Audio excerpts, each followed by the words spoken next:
ఏవండి నమస్కారం. నేను మీ గోదావరి అబ్బాయి ఎంఆర్ రవితేజ అండి. మొన్న చెప్పాను, చూపించాను వాక్యాలంటే ఎలా ఉంటాయని. మీకు పెద్ద వీడియోలో మొత్తం వాగు చెట్టు దుంపు మొత్తం చూపిస్తాను మాటిచ్చాను. చూడండి ఎలా కాసినాయో కాయలు. ఉం? అసలు ఎన్ని కాయలు చూడండి అసలు. మొత్తం అంతా వాగు దుంపేనండి. ఎర్రగా కనిపిస్తున్నాయి మొత్తం వాక్యాలేనండి. మీ ఊర్లో ఏమంటారు కామెంట్ చేయండి. మా ఊర్లో అయితే వాక్యాలు అంటారు. మీరు ఎప్పుడైనా తింటే కామెంట్ చేయండి. మా ఊర్లో పుల్ల పుల్లగా ఉంటాయి, మీ ఊర్లో తీయగా ఉంటాయి, పుల్లగా ఉంటాయి. కామెంట్ చేయండి, లైక్ చేయండి, సబ్స్క్రైబ్ కూడా చేసుకోండి మన ఛానల్ని. మన గోదావరి అబ్బాయిని సపోర్ట్ చేయండి.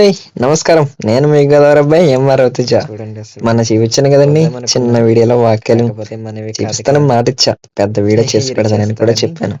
చూడండి వాక్యాలు ఎలా కాసినాయో చూడండి. వాక్యాలు అక్కడ ద్రాక్ష పళ్ళ కనిపిస్తున్నాయి చూసారా.